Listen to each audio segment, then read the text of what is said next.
Alors, qu'est-ce qu'il y a de plus personnel comme données que l'ADN? Et donc, vous connaissez peut-être 23andMe. 23andMe, c'est une société américaine qui, pour 100 $, vous envoie un kit de collecte de votre ADN, un kit salivaire, et qui vous donne toute votre, qui fait votre code génétique et qui le stocke. Pour la petite histoire, ça a été fondé par l'épouse du cofondateur de Google, qui a largement investi là-dessus. Après ça, bon, il va y avoir des causes et effets sur les intérêts. Et donc, ils se sont fait hacker, Cyber 23andMe. C'est une attaque qui a été en plusieurs étapes.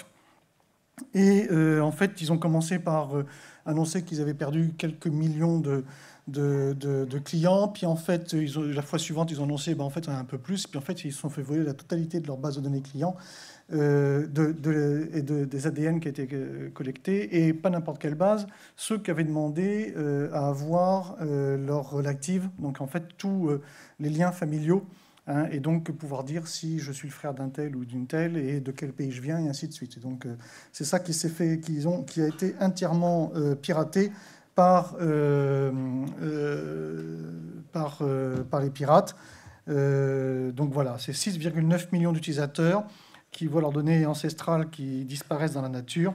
Hein, et ils vont devoir notifier les utilisateurs et gérer ça au niveau de la justice.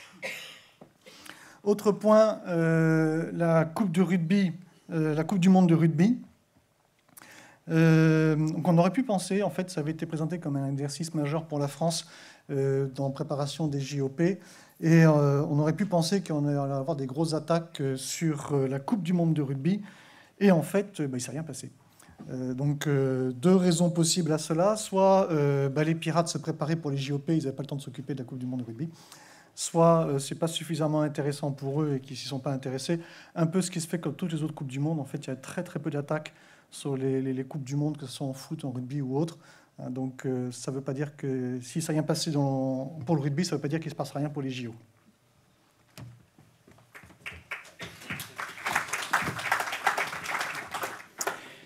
Géofencing, on aurait aimé vous en parler. Je ne sais pas si ça vous parle. On en avait déjà parlé il y a quelques années. C'était en 2017. Où on avait ce monsieur, donc Kyle Schwarting, du Nebraska, qui constatait que ses équipements connectés ne pouvaient pas être réparés simplement sans l'accord des fournisseurs. Et il avait le même problème avec Apple. En fait, il a obtenu en 2023 un droit à réparer. Donc légalement, maintenant, les constructeurs sont obligés au Colorado de fournir leur logiciel de maintenance. Et puis au Colorado pour l'instant, voilà. Et on a eu le même sujet en 2023 avec les trains Newag, je ne sais pas comment ça se prononce, c'est polonais, mais constat d'une limitation de capacité à réparer les trains dans les ateliers qui ne sont pas les ateliers du constructeur d'origine. Pourquoi ? En fait, les trains tombent en panne et ne ressortent pas des ateliers de maintenance qui ne sont pas ceux des constructeurs d'origine.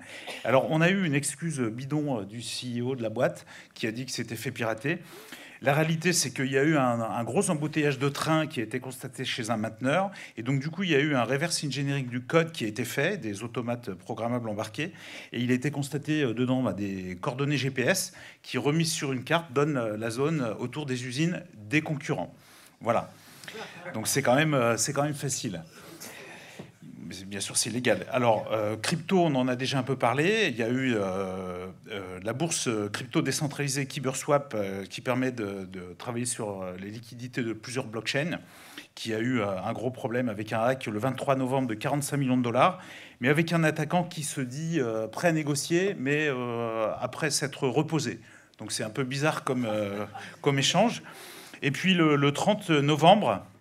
ce même attaquant propose de reprendre le contrôle, d'être nommé CEO de la boîte.